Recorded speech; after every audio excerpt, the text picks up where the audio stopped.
Ihr hört das Freie Radio Potsdam. Frappo.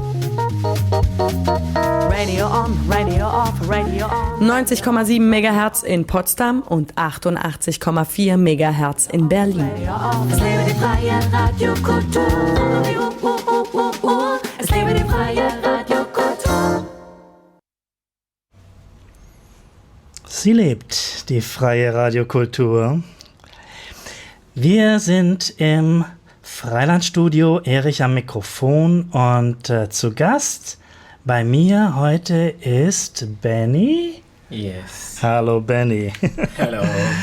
Und Julia ist auch zu uns gekommen mit Alisa. Yeah. Hallo Alisa. Hello Alisa. Und ja, wir haben ein ganz besonderes Thema. We have a very special topic today. Benny has to tell a little bit about himself. He is an expert on post-traumatic stress disorder. Did I say it correctly? Yes, you did say it correctly. Yes, you did say it correctly. Just like we have our host here, just like he said, my name is Benny. I am a Nigerian medical student that was studying in Ukraine. I was studying in the city of Kharkiv, and the name of my university was V.N. Karazin Kharkiv National University. This is one of the oldest university in Ukraine, by the way. It was founded more than 200 years ago. Wonderful. So, yes. So I was studying in this university. I started studying in 2016. I registered as a medical student. I was studying in English, and I was supposed to finish studying by 2022. So everything went perfectly, and then, as we know, what I'm about to explain, and I'm going to also help everyone understand how to cope with trauma after a war, or trauma, how to cope with their emotions after trauma, rather. So I just want everyone to tune in, and everyone should get ready to learn something new today. Yeah, that is wonderful. And I'm really thankful that you came here. It was a good, very nice hint from my colleague Marianne. Yo. Bale Mudumbu. Thank you. Yeah, nice greeting to Marianne from. Yes, nice greeting to Marianne, because Marianne and her community, they were the people that welcomed us when we came all the way from Ukraine. Oh, yes, because so she picked you up in Berlin. Exactly. Oh, in Berlin, Habenhof. Yes, she came there, and then she picked us up. Brought us straight immediately to Potsdam, and on Gutenstraße, that street, she even found us an apartment. Oh, wonderful! I'm telling you, that was so. really... You are real Potsdam now here. That's the center.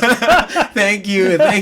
She helped us locate an apartment, and as well as helped us integrate into the community by giving us some access to online German classes. She also gave us some other Africans. She also introduced us to other Africans around, and we got to meet other people, and at the same time got other skills in getting well familiarized with the community. So yes, shout out to Marianne. Thank you so much for your assistance.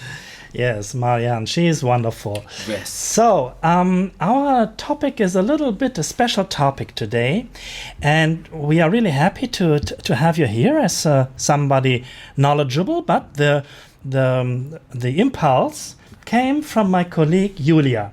Yes. Yeah. Julia has come here with her little daughter. She is from Ukraine, and we met. We worked together in Projekthaus Potsdam. So, and there is a whole group of Ukrainians. And as I understand, they are now looking for topics, for workshop topics, and for what to do next. Yes. Before doing next things, you simply try to cope with the situation as it is, and this situation is terrible. Yes. It's just terrible. It's very terrible. It is war. Wow. And obviously we want to do something together, we want to be happy, but there is this threat. Yeah, and not only as a very clear practical threat to many people living in Ukraine, but also I would say to how we deal with each other. Yes. What we can understand, how we feel. Even when you are not the victim, you still feel helpless. Yes. Right? Yes. So, ich bin im Gespräch mit Benny. Yes. Benny, and we already started discussing in English together. Benny is from Nigeria, and he did study medicine at Kharkiv University. Yes, that's correct. So, you also had this destiny of having to flee from the war. Yes. From Kharkiv. You arrived here in Berlin, Yes. and you met our good friend Marian. Yes, that's correct. I met our very good friend Maria. And we already started. You do from your studies. You did work on this topic of what we call PTSD. Yes, that's correct. So what is PTSD? Wow. That is Post-traumatic stress disorder. Yes. So I will start by explaining what this is. Now, a lot of us have come across this word PTSD, but we have been curious to know what it is. Well, the meaning of this word is right in the definition. So PTSD represents post-traumatic stress disorder. Post means after. Traumatic means an event that is life-changing, a near-death experience, an experience that mostly leads to injury, an experience that causes a complete change of environment. Now, that is traumatic. That is something we describe as trauma, medically speaking. So, post-traumatic stress is basically talking about the kind of stress that comes, or the kind of emotions that comes after experiencing a traumatic event. This traumatic event can be war. This traumatic event can be abuse. This traumatic event can be bullying. This traumatic event can be harsh working environment. It does not have to be war. But right now, I'm going to shed more light with regards to my own experience, which is the war in Ukraine. Okay, wonderful. So the problem may have many different settings and reasons, but there is a common ground and similar diagnosis. Yes, that's correct. Okay, thank you. There is this war. Not exactly. There is the war. And you were thrown into the war without warning, right? That's very, very correct. That's very correct. Now, it all started in late December 2021. It all started with the media and the information on the social medias and the internet talking about how the soldiers and how the troops of the Russian military were placed on the borders of Ukraine. Now, this was the origin. Now, when this news came into the media, everyone had something to say. Everyone had something to, had an opinion to give out. But we, which is the group of foreign students in Ukraine, because this is our first time we are experiencing this kind of situation, all we had to do was to rely on information given to us by Ukrainians themselves. So when we saw this event, we asked our teachers, we asked our neighbors, we asked our Ukrainian colleagues. Oh, we had that Russian just placed hundreds of thousands of troops on the borders of Ukraine, which is about less than 45 or 40 kilometers from where we are located in Kharkiv. What's going on? And they kept telling us, oh, Benny, you don't need to panic. Everything is fine. This is not the first time that Russia is placing its troops on the Ukrainian border, so you don't need to panic. Everything is fine. You don't need to worry. And the fear kept increasing, most especially when we started noticing that other countries were removing their citizens from Ukraine. And this was in early January. And in January, it all started with the United States. They closed their embassy in Kiev, and they announced that every American in Ukraine should return back because it's in danger. We kept asking Ukrainians, oh, what's going on? Is this true? Should we, as foreign students, should we fly back to our home country? That's the thing we were asking, because you should understand that some of us, we are ready to go back home because we all want safety. We all want to be in good care. Now, so we asked, but they kept telling us, no, don't worry, it's not going to get so big. Don't worry. As a matter of fact, my university released an official video on YouTube. I'm telling you, if we go to YouTube, I can show you this. we can find it later on. I'm telling you. Okay. Our official, our university, which is VN, they released an official video on YouTube telling everyone that they should calm down. Everything is fine. And we kept asking questions because you should understand that life in Ukraine by mid-January was okay. Everything was normal. But at the same time, when we go on huge TV channels like BBC, Al Jazeera, France 24, we kept seeing that it's as if they are expecting a war. It's as if they already know something is going to happen. So that is why, and at the end of the day, when everything broke out, we were so devastated. We were so scarred because we know that it would take a long time for us to get back on our feet. But I can continue explaining how it all, went down.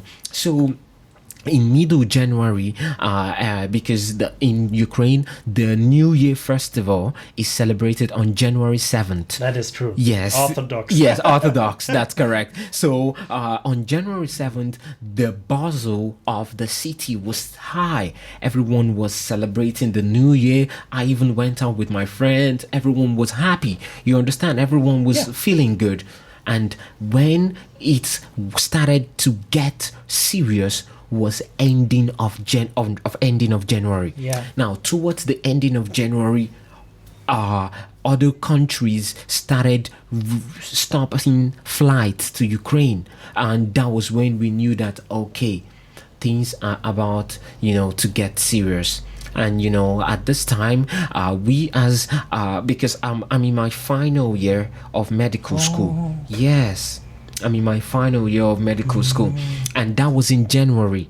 So we started asking, how about we final year student? What's going to happen to us? We have studied for 6 years. Is it that we are not going to get our license? We are not going to get our diploma? But they kept telling us, oh, everything is fine.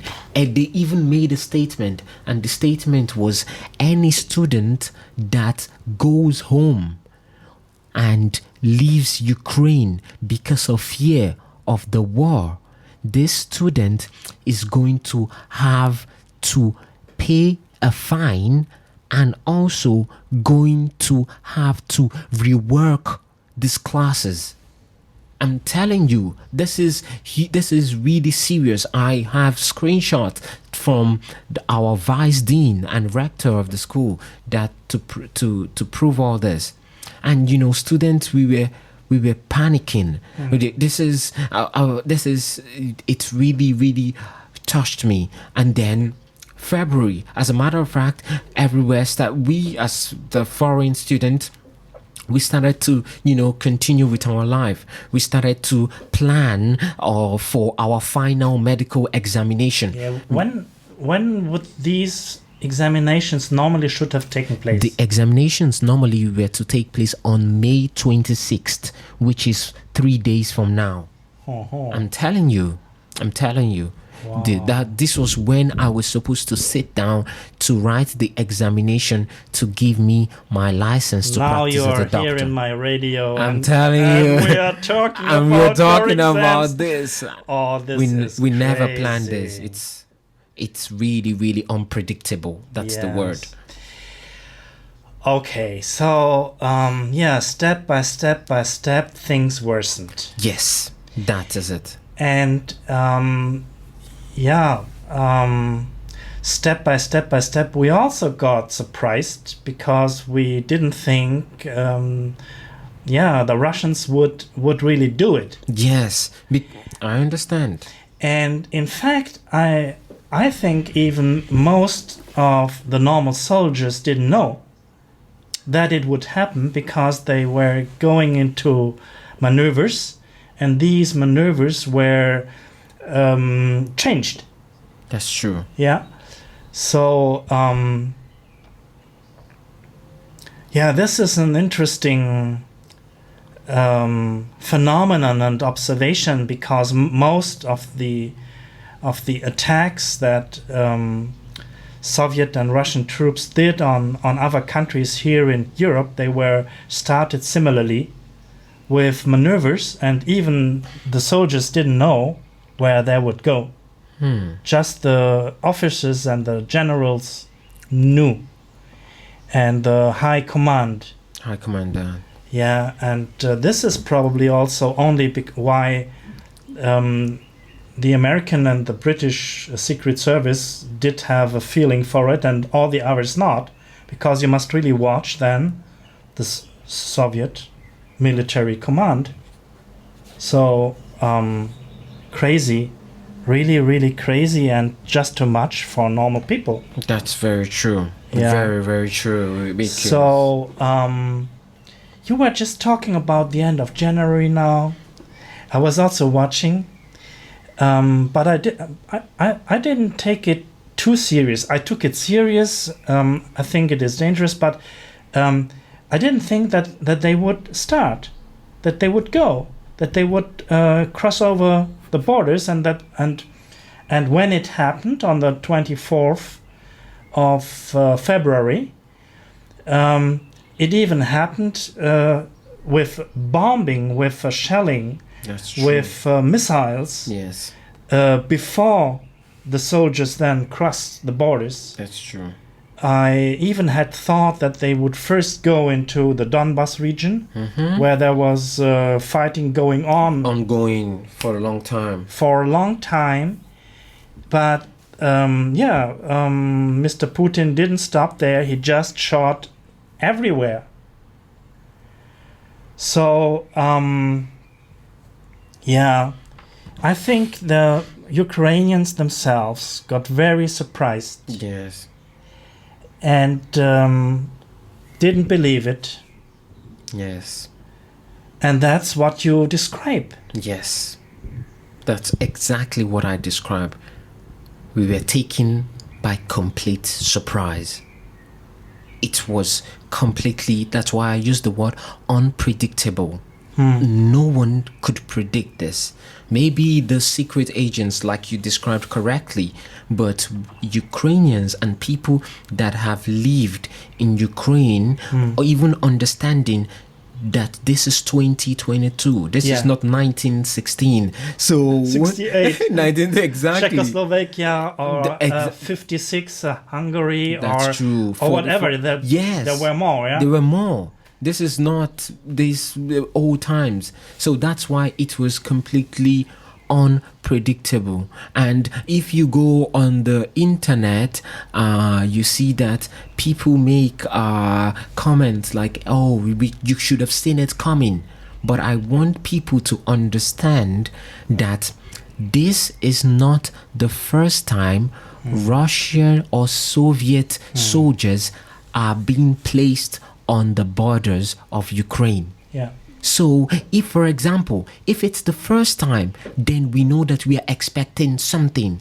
But if you go back in the hands of time, if you look carefully, you would see that sometime in 2020, during the pandemic, there was a time, yes, that Russian troops were placed on the borders of Ukraine. If you go back in time before that, you would see that these things have happened, but it did not cause for alarm. Most especially during the pandemic 2020. I remember vividly because I was working and studying, and there was a time that it was almost all over the media. Yes, the Russian or the Soviet troops were placed on the borders, but it wasn't a big deal.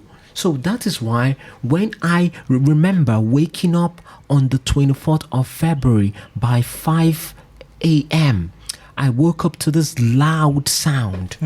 And it was ground shaking. It was massive. And immediately the sound went down. All the alarm of the car security system in the yard where I lived, it went out. So imagine waking up to a loud boom, and then wait, and then you're hearing sirens going out. Like a crazy film. I'm telling you, it was so unbelievable that I thought it was the apocalypse. I thought, okay, here we go, the end of the world, just like the horror movies that we watch. Yeah. And I didn't believe it until I stepped out, and then I saw armored tanks, machineries, military vehicles moving on the road down to the border, and then I knew that, yeah. Okay. And immediately after that, the first thing that went out was the ATM machine. The ATM machines stopped working. I was trying to withdraw money from my bank and it just stopped working. The next thing that went out was currency exchange. So normally in Ukraine there's something we call main values. This is like a shop where you change currencies. For foreign students, we mostly have foreign currencies like dollars and euros. The second thing I had to do was go to the foreign currency spot to try to change some of my international currency, but it was closed as well. And that was when the third and the fourth one, which is the grocery stores, started going into scarcity, and then the filling stations, fuel stations were closed. So this was when I knew that this is about to get real. That was when everyone started to look for an evacuation route. And with that first shock and surprise, I think we do enter also what you described then with PTSD. Yes. Is it?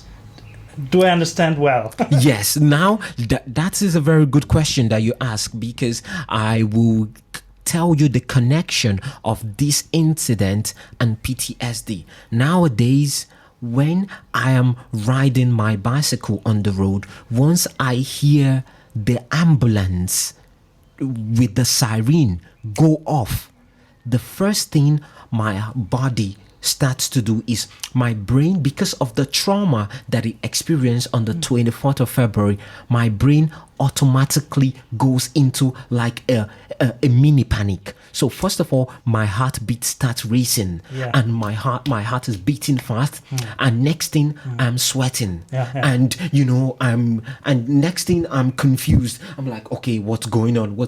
And aside that, sometimes I can even start breathing fast, and my respiration rate is going like I'm short of air. But that is what exactly this PTSD is about. It's the way that your body responds. It's the kind of stress that your body responds to after a traumatic event. It's the kind of emotions your body experiences, rather. So what we are going to do today is to whoever is fleeing from Ukraine, to my fellow foreign students, to my fellow Ukrainians that I'm in solidarity of, is I'm going to teach you. I'm going to remember as I'm teaching you this, you have to understand that you are not a medical personnel to try to cure this. No, I'm not teaching you to go take pills, and no, I'm not trying, but rather I'm going to tell you how to support someone with this kind of experience, most especially as Germans that are receiving Ukrainians and people from third world country. Maybe you have a friend, maybe as a host family, the Ukrainians that you are hosting, you can notice the symptoms I'm about to share with you right now. Now you are going to know how to cope with it, how to support this person so that they can get their life back on track. So just that's my main purpose of joining us here today. Okay, that is wonderful, and I am thankful for your offer. In fact, at this point, we can give a little information. Yes. Before then, further on explaining. On this coming Thursday, right, you will have a workshop at Projekthaus Potsdam. That is true. If you want some information, you can tap on www.involee.de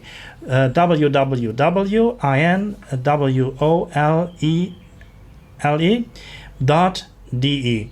So that's the Projekthaus Potsdam, and you give a class, you give a course, you give a workshop there for our Ukrainian friends.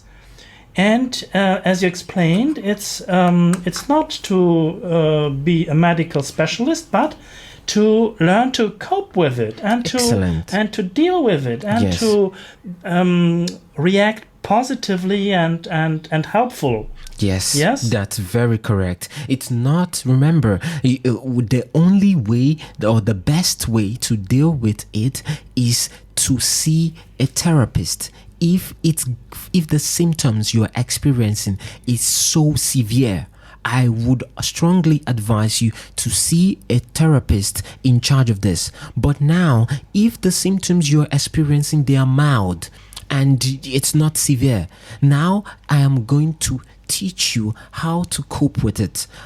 If you are not experiencing this individually, personally, and maybe you know someone, then I'm going to tell you more on how to support someone that is experiencing this. And how, because mostly I'm speaking from experience, because I was in this event, I was in this situation.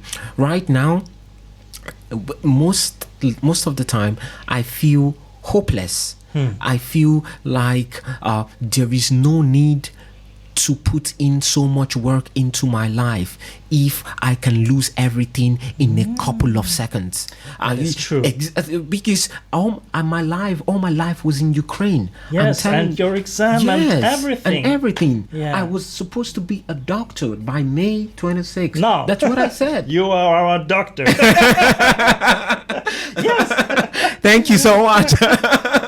I love that. Yeah. So now, because I have been in this situation, now I'm telling you how I feel. I feel unmotivated.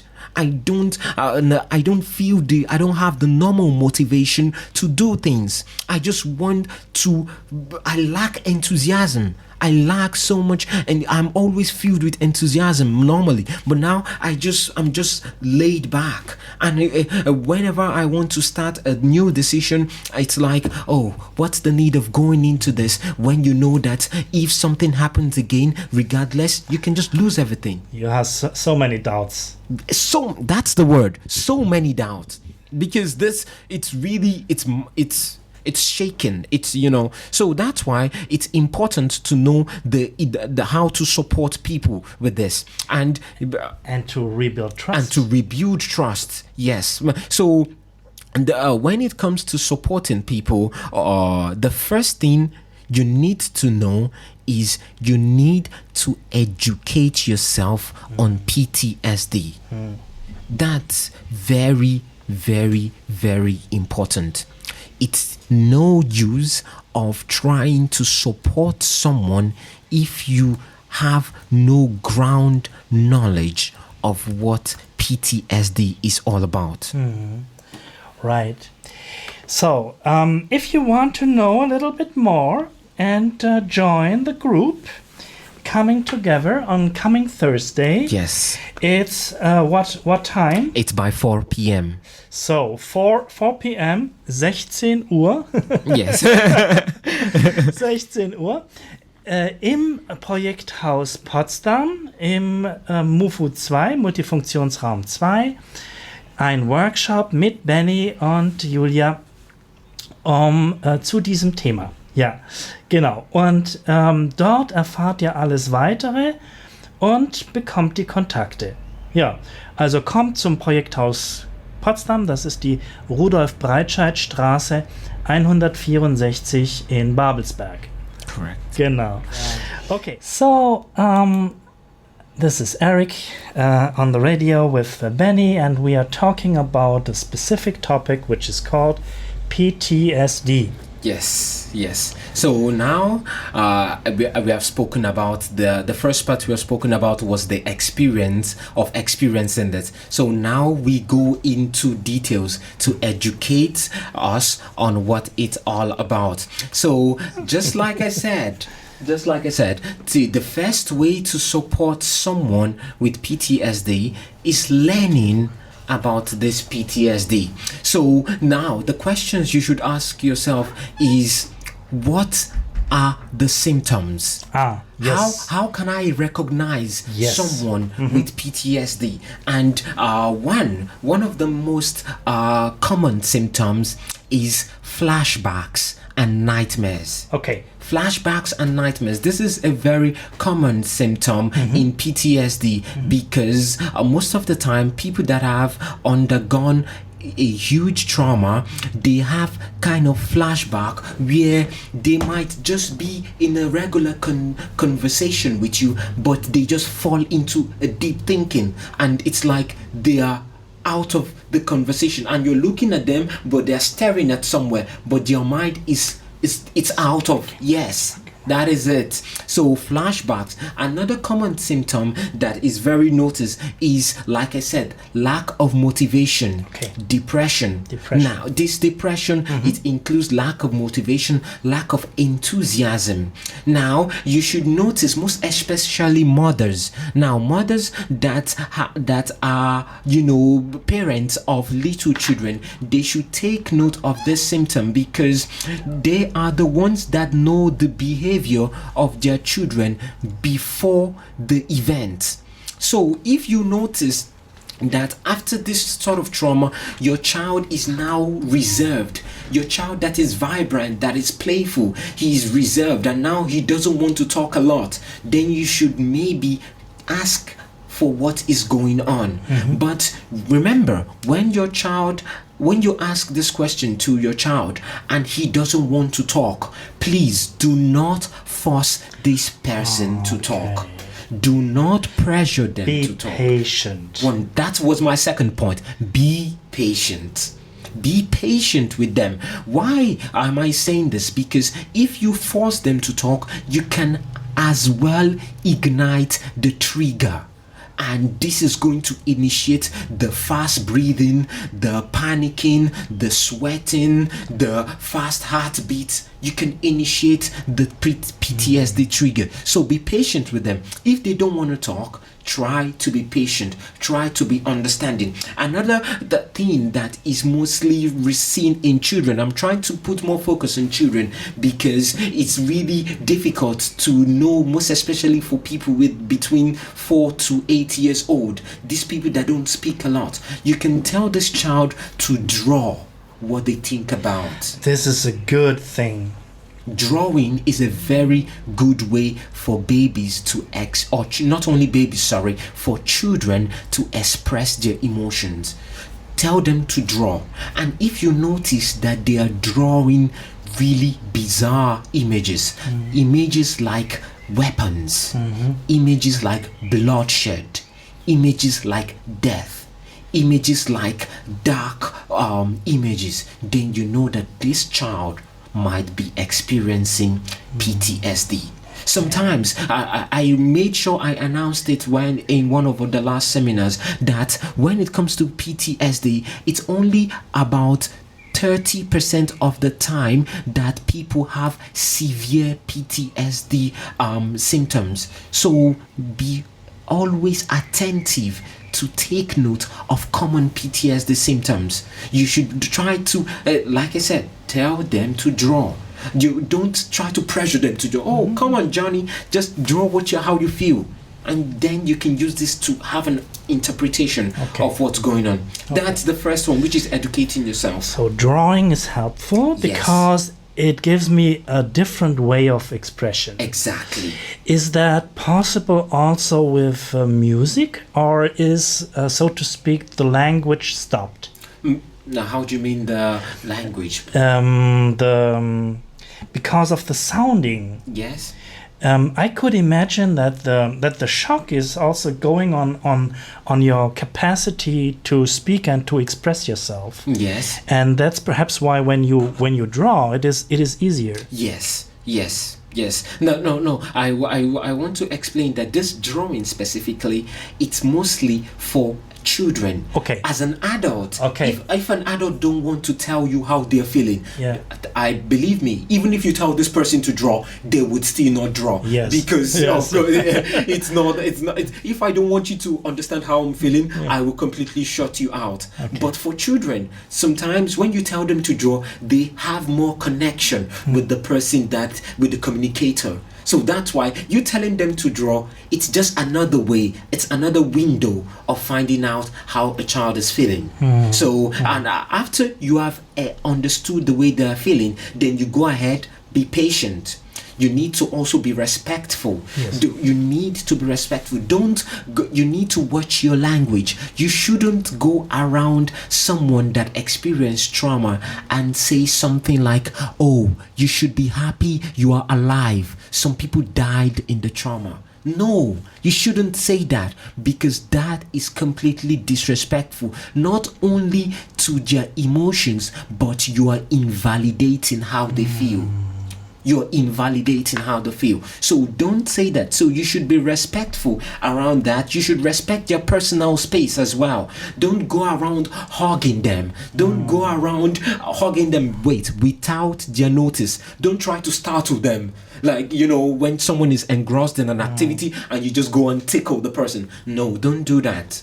All this are common ways to initiate a trigger, so try to avoid doing that. What you should do, like I said, is respect your personal space. Be patient with this person. Try to say reaffirming statements. Try to say reassuring statements. Something like, instead of saying, oh, you should be happy that you didn't lose a leg, you should be happy that you left Ukraine on the fourth day of the event, of the trauma. But rather, you should say something like, relax, everything is fine. You are healthy. You are in a safe environment. Reassure them. You are loved. Don't worry. You are welcome. Try to make them feel loved. Try to make them feel welcome. In this way, they are going to be the one to open up to you. And them opening up to you is the first step of healing. Okay? So let's take note of that. That is good. So that is really good. Yes. One more problem Okay. with speaking is that here we must talk Ukrainian and we must talk Russian, and I neither do master Ukrainian nor Russian. I do speak 6 or 7 languages, but not Russian. And so it is even more difficult than to find the right words and to be not only to be patient but to be nice and lovely and polite, and so I understand. and Well, find the right tone phrase to use. Yes. But then you should understand that showing love has more to do with actions than even words. You don't have, for example, if you don't have a common language to explain or to tell this person reassuring statement, you can start by showing love. For example, someone, you get to an environment with Ukrainians, you can ask, you want something to drink? You don't have to say it in the language. You demonstrating. You want something with to your drink. Hands. Yeah, with your hands. Demonstrations. I'm not trying to say go and act like a clown. No. No. But you demonstrating. Do you want something to drink? Do you want something to eat? You demonstrating is going to make this person feel more welcome. It's psychological. So actions speak louder than words, as we all know. That is good. That is very, very good. Yes. So aside this, now as for people themselves that are experiencing this emotional distress, it can be anxiety, it can be stress, it can be depression, it can be dissociation, it can be PTSD. For people experiencing this, now I will just give you a few tips. Okay, now first of all, you can start by going on walks. Going on walks. This is very, very Out therapeutic. in nature. Exactly, that is the word. Out in nature. If you notice that you might not think you're depressed, but you notice that every time you just want to stay under the duvet and you just want to be on the bed, I'm telling you, depression or anxiety doesn't come knocking on the door like a physical person. No, it always starts step by step. So what you should do is try. That's why I use the word try, because trying shows you are making an attempt. Try to go out. Try to get involved. You don't have to go to the nightclubs to get involved. No, you don't have to go to a place with loud music. No, you could come on Thursday by 4 o'clock to the project house. Let us invite once more, and perhaps I am happy that you master Russian and Ukrainian. Oh yes, I know that for now it's just Russian. Yes, Russian. But could you please give this invitation in Russian now, so that people understand they are Russian speaking, they can come. Okay. Привет. Меня зовут Бенни. Я медицинский студент из Украины. Я был учить на Харьковский национальный университет имени Каразина. Сейчас я хочу сказать, что у нас встречаться будет на вторник. Он будет на 16 czasów. Na эту встречу я буду разговаривать на русский, разговаривать об PTSD, я буду разговаривать, как вы можете получить твой жить, когда ты уехал из Украины. Я хочу сказать, что если вы не можете, если ты не можешь,